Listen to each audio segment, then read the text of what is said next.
السلام علیکم میری یوٹیوب فیملی۔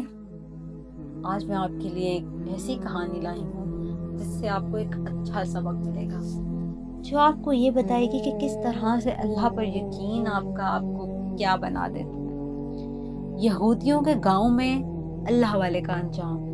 یہ اصل میں سٹوری ایک اللہ والے بندے کی ہے، تو ہماری کہانی کا ٹائٹل بھی یہی ہے کہ کس طرح سے ایک گاؤں جو اللہ والا تھا، ایک گاؤں جس میں ایک اللہ والا رہتا تھا، وہ یہودیوں کا گاؤں تھا، ان پر کیسے اللہ کا عذاب آیا۔ اللہ والے حضرت صاحب، یقین، صبر اور آزمائش کی کہانی۔ یہ کہانی ایک ایسے ولی کامل کی ہے جس کا ایمان پہاڑوں سے زیادہ مستحکم تھا۔ اس کے صبر کی کہانی سمندر سے بھی گہری تھی۔ ایک دور دراز کے علاقے میں ایک گاؤں آباد تھا، جہاں زمین پیاسی تھی اور دلوں میں بھی خشکی تھی۔ وہاں دن کا آغاز تو امید کی کرنوں سے ہوتا، مگر شام مایوسی کے سائے لے کر آتی تھی۔ اس گاؤں کے قریب ہی ایک بستی میں ایک جماعت آباد تھی، جن کے دلوں پر غرور اور تکبر کی دھول جم چکی تھی۔ ان کے ہاں سختی اور بے رحمی کو طاقت سمجھا جاتا تھا۔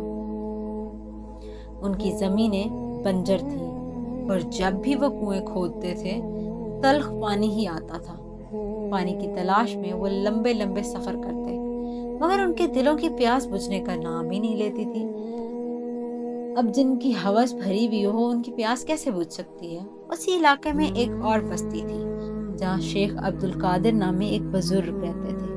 ان کا چہرہ انوار الہی سے جگمگاتا تھا، کیونکہ وہ ایک اللہ والا انسان تھا۔ وہ اللہ کے ذکر میں لگا رہتا تھا، تو اس کا چہرہ تو چمکنا تھا۔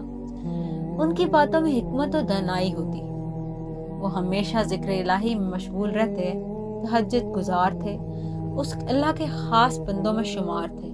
ایک رات انہوں نے ایک پراسرار خواب دیکھا، جس میں ایک معصوم بچی ان سے فریاد کر رہی ہے۔ معصوم بچہ ان سے کہہ رہا ہے، خواب ان کے دل میں ایک بے چینی لے آیا۔ انہوں نے ایک ایسے سفر کا ارادہ کیا جس کی منزل کا علم صرف اللہ کو تھا، کیونکہ انہوں نے خواب دیکھا کہ کوئی بچہ ان کو مدد کے لیے بلا رہا ہے، تو اس کا مطلب یہ کہ اس کو ایک سفر کی بشارت ہو گئی کہ تم نے یہ سفر کرنا ہے۔ وہ سفر صرف اللہ جانتا تھا۔ سفر کے دوران وہ ایک سنسان ریگستان میں پہنچے، جہاں ان کی ملاقات ایک مسافر سے ہوئی جو راستہ بھٹک چکا تھا۔ شیخ صاحب نے اس مسافر کو صحیح راستہ دکھایا۔ اس نے بدلے میں انہیں پانی سے بھرا ہوا مشک دے دیا۔ اسی رات شیخ صاحب نے ایک اور خواب دیکھا، جس میں آسمان سے ایک روشن ستارہ ان کی گود میں اتر آیا۔ صبح ہوتے ہی انہیں احساس ہوا کہ وہ اپنی منزل کے قریب پہنچ چکے ہیں۔ آخرکار وہ اس گاؤں میں پہنچے جہاں ظلم کی تاریکی چھائی ہوئی تھی۔ وہاں ایک گروہ کے پاس بیٹھے پانی کا کنواں تھا، جبکہ دوسروں کو پانی کے قطرے کے لیے ترسنا پڑتا تھا۔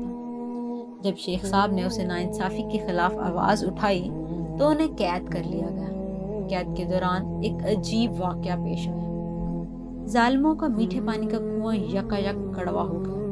جب سب حیران و پریشان ہو گئے تو شیخ صاحب نے دعا کی کہ وہ اپنی عصا زمین پر مارے گے، جہاں اچانک وہاں سے ایک نیا چشمہ پھوٹ نکلا، جس کی ایک طرف سے دودھ کی نہر بہنے لگی اور دوسری طرف صاف شفاف پانی۔ یہ نظارہ دیکھ کر تمام ظالم لوگ سجدے میں گر گئے اور ان کے دلوں میں ایمان کی روشنی پھیل گئی۔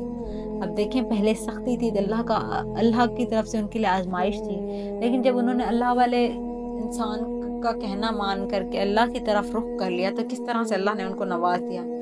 اس واقعے کے بعد پورا گاؤں بدل گیا۔ نفرت کی جگہ محبت نے لی اور ظلم کی تاریکی انصاف کی روشنی میں بدل گئی۔ شیخ صاحب نے سب کو سمجھایا کہ اصل کمی پانی کی نہیں تھی، بلکہ دلوں میں ایمان کی تھی۔ جب دلوں میں اللہ کا خوف اور محبت آ گئی تو بنجر زمینیں بھی سرساب شاداب ہو گئی۔ تو یہ کہانی ہمیں بتاتی ہے، یہ کہانی ہمیں یہ سبق دیتی ہے، ہمیں یہ سکھاتی ہے کہ سچا ایمان، پختہ یقین اور صبر کے ساتھ ہر مشکل کا قابو پایا جا سکتا ہے۔ اور اگر آپ کو اللہ پر بھروسہ ہے، اللہ پر کامل یقین ہے، تو اللہ پر بھروسہ کرنے والوں کے لیے ہر آزمائش کے بعد آسانی ہے اور ہر مشکل کے بعد کشادگی ہے۔ ہمیں چاہیے کہ مسلمان ہونے کے ناطے ہمیں اپنے دلوں کو صاف رکھنا چاہیے، ہمیں اپنے اللہ پہ یقین رکھنا چاہیے، اپنا بھروسہ پختہ رکھنا چاہیے، صبر کا دامن نہیں چھوڑنا چاہیے، ہمیشہ اللہ کی رحمت پر یقین کرنا چاہیے۔ تو ہمیں اپنا اللہ کے ساتھ رابطہ مضبوط کرنا چاہیے۔ اگر آپ کو میری کہانی پسند آئی ہو تو میرے چینل کو ضرور سبسکرائب کریں، سبسکرائب کا بٹن پریس کر دیں، بیل آئیکن کو پریس کر دیں اور لائک ضرور کیجیے گا۔ ساتھ میں کمنٹ کر کے بھی بتایا کریں کہ آپ کو میری کہانی کیسی لگتی ہے، اچھی لگتی ہے، اپنی رائے دیا کریں۔ ملتے ہیں اگلی کہانی میں، تب تک کے لیے اللہ حافظ، دعاؤں میں یاد رکھیے گا، بائے بائے۔